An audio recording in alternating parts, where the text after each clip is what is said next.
चलिए 7वें चैप्टर पे हम चलते हैं और प्रकरण 7 विचरण।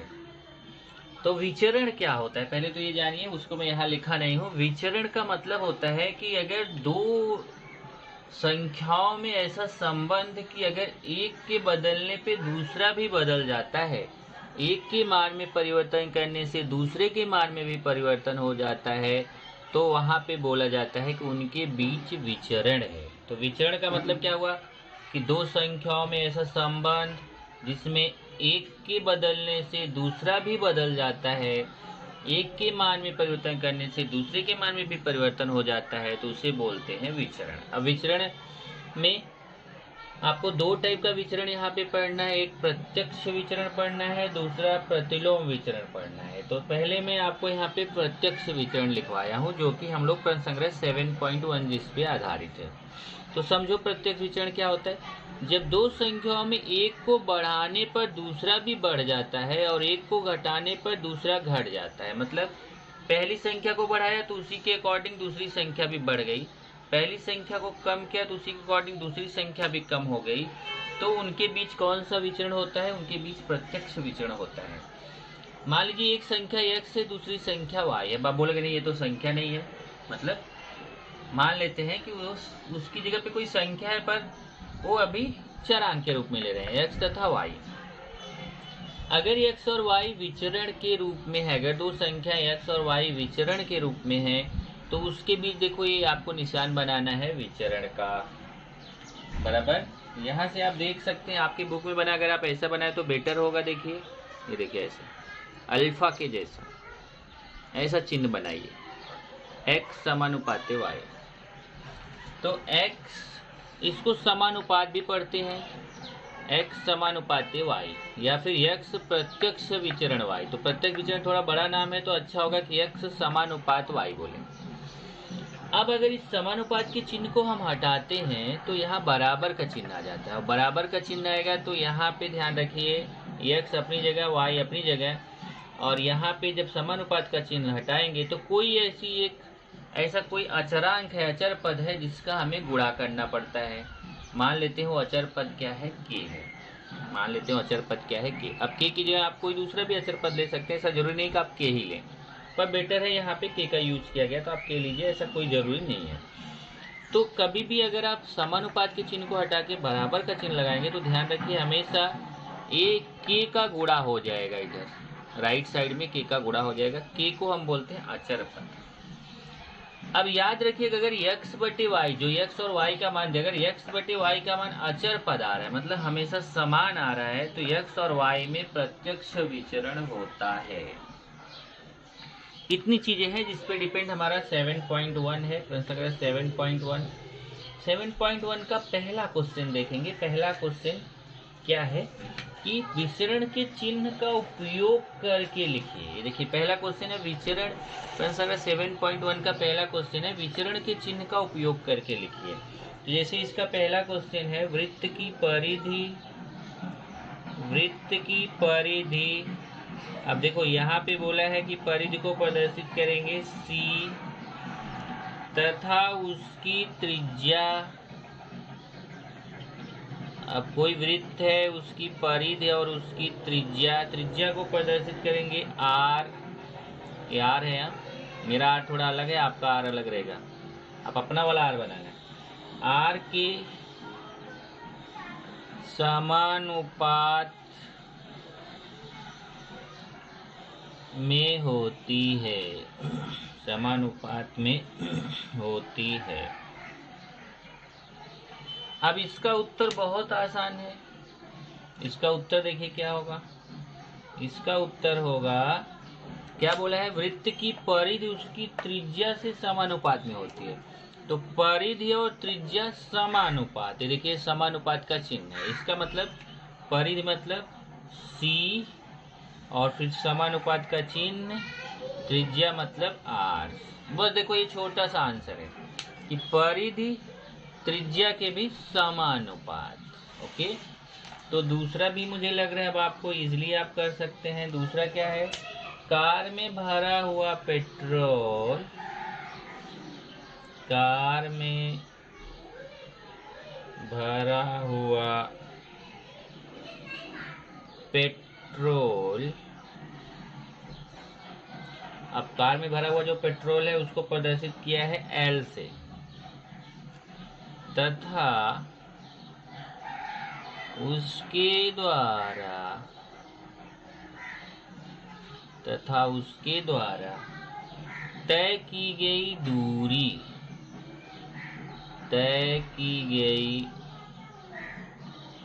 दूरी, अब दूरी को D से प्रदर्शित किया है, में प्रत्यक्ष विचरण होता है।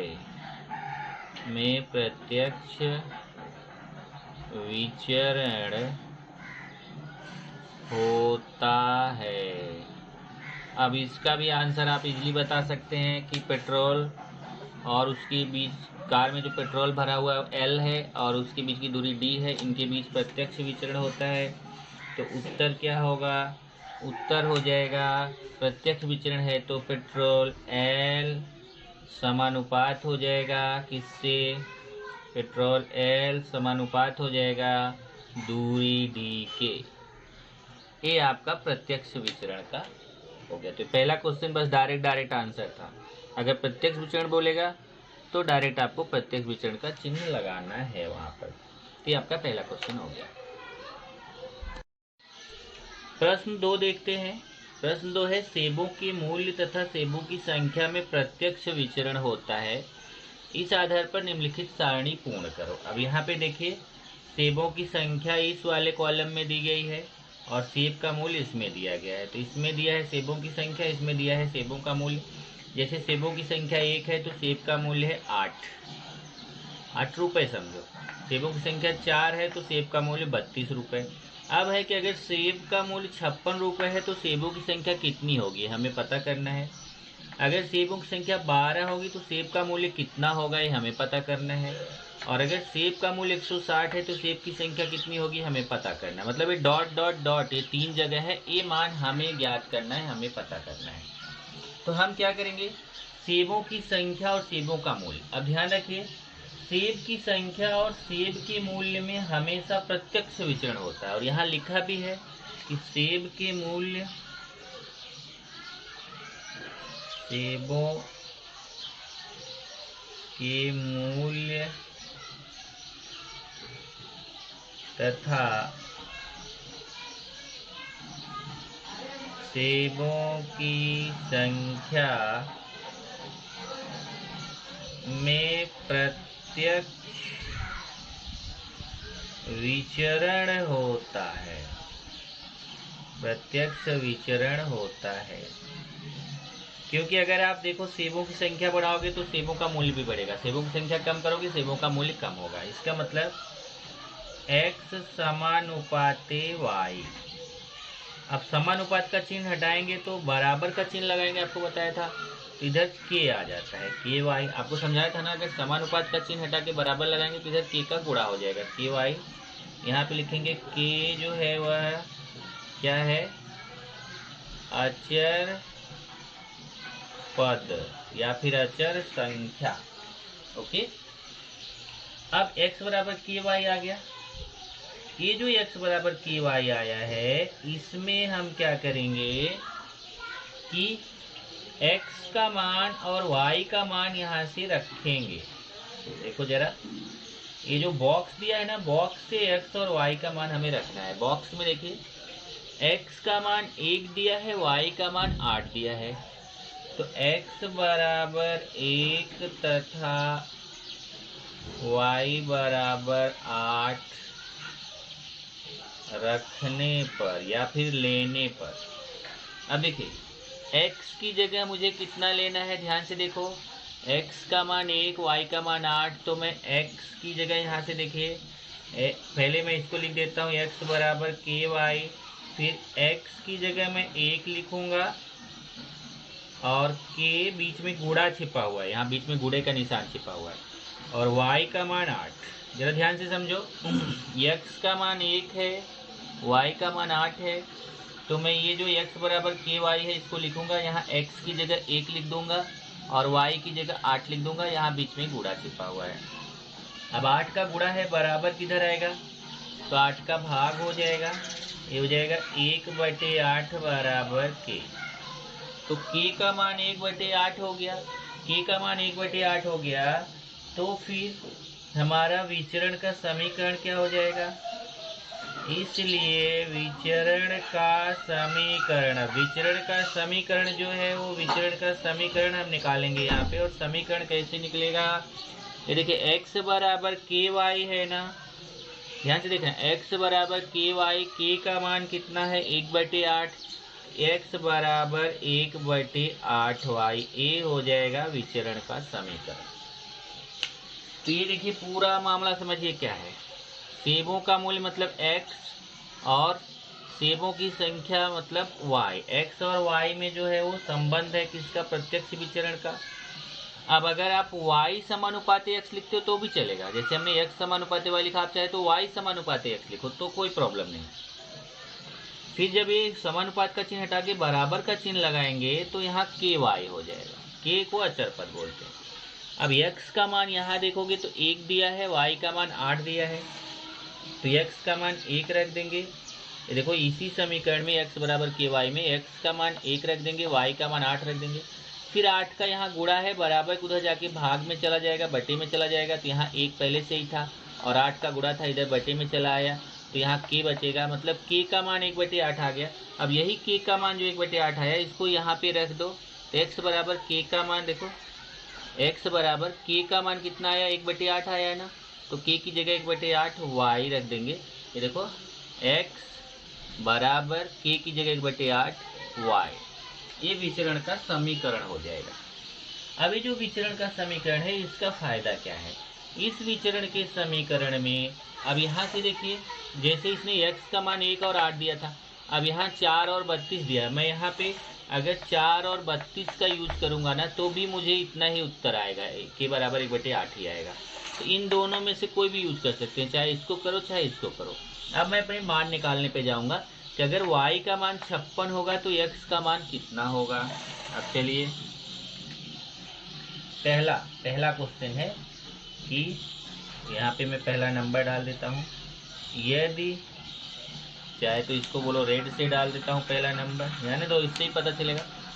यदि ध्यान से देखो y का मान 56 है, x का निकालना है, तो यहाँ पे लिखूंगा y बराबर 56 तो x बराबर क्वेश्चन मार्क। अब यही जो समीकरण है ना इसको मैं लिखूंगा x बराबर 1/8 y, x बराबर 1/8 y की जगह मैं देखो कितना लिखूंगा, ध्यान से देखो, ये जो समीकरण है यही को इसी को आपको हर बार लेना है। x बराबर 1/8 y लिख दिया ना, अब इसी समीकरण में हम y की जगह मैं 56 रखूंगा। देखो देखिए x बराबर 1/8, यहाँ बीच में गुणा छिपा हुआ y का मान कितना है? 56।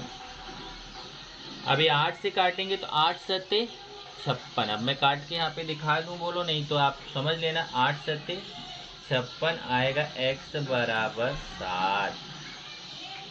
तो इस तरीके से अगर y का मान 56 है तो x का मान कितना आ गया? देखो 7 आ गया। ओके, चलिए अब हम दूसरा निकालते हैं। दूसरा क्या है?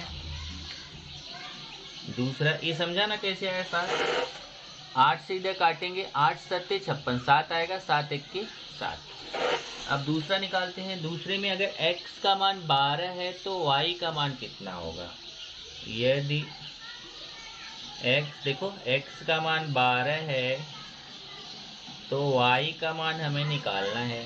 यहाँ पे क्वेश्चन मार्क था, y का मान निकालना है, तो हम फिर यही समीकरण लेंगे। देखो x बराबर 1/8 y, इसी समीकरण को यहाँ लिखेंगे, x बराबर 1/8 y और x की जगह मैं 12 रखूँगा, 12 बराबर हो जाएगा 1/8 y। ध्यान से देखो x का मान 12 है तो x की जगह 12 रख दिया, बराबर 1/8 y।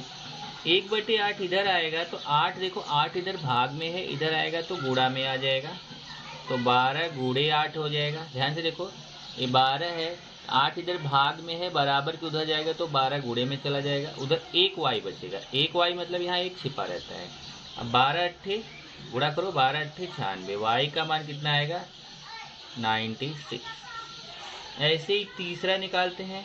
तीसरे में देखो y का मान 160 दिया है, x का निकालना है। यहाँ लिखेंगे y बराबर 160, तो x, यहाँ यदि लिख देता हूँ, यदि y बराबर 160 तो x का मान निकालना है। अब चलिए यही समीकरण में फिर से लूँगा, जो विचरण का समीकरण है, x बराबर 1/8y। अब x का मान तो निकालना है, 1/8, बीच में गुणा छिपा हुआ y का मान कितना 160 है, तो y की जगह 160 रख दिया। देखो यहाँ x बराबर 1/8, बीच में गुणा छिपा हुआ y का मान कितना 160 है, तो y की जगह 160 रख दिया।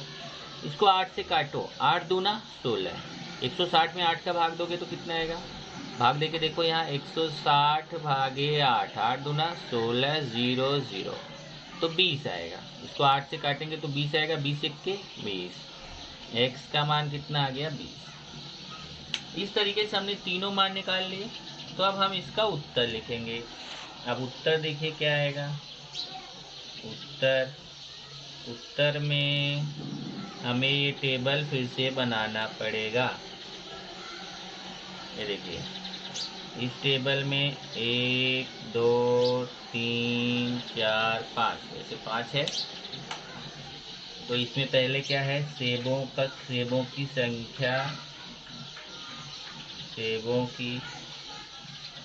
संख्या मतलब x, और दूसरा है सेब का मूल्य ये y।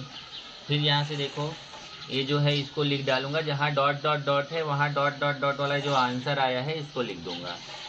ये 1 है, 8 है, 4 है, 32 है, यहाँ 56 है, यहाँ 12 है, यहाँ 160 है। अब ये 3 जगह पे हमें भरना है। तो पहला वाला 56 वाले का उत्तर कितना आया था, देखो 7, यहाँ पे मैं लिख दूंगा 7। दूसरा वाला जो है x बराबर 12 के लिए y का मान कितना आया था 96 है। देखिए 12 के लिए कितना आया था 96।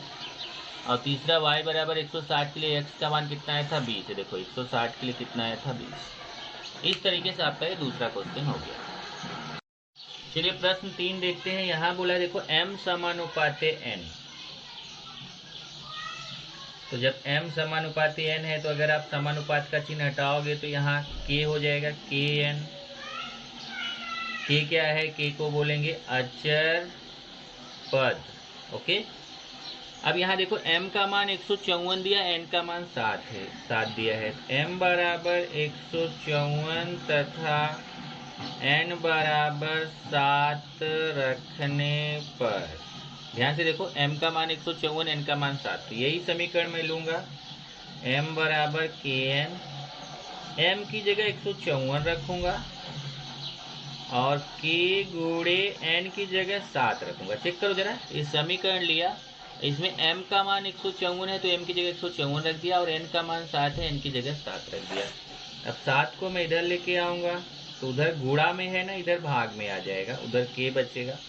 अब 154 में 7 का भाग दे दो। देखो 154 में 7 का भाग, 7 दूना 14, 1 आएगा, 4 आएगा, 7 दूना 14, तो k का मान 22 आ जाएगा।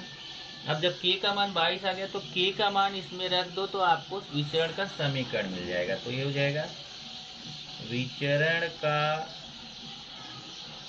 समीकरण क्या हो जाएगा, देखो m बराबर kn, क्या हो जाएगा m बराबर k मतलब 22n।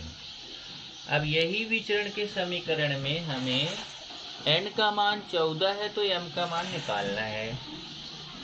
यदि n बराबर 14 तो n बराबर क्वेश्चन मार्क। अभी विचरण का समीकरण में यहाँ लिखूंगा m बराबर 22n, m बराबर 22, बीच में गुणा छिपा हुआ n का मान कितना है 14।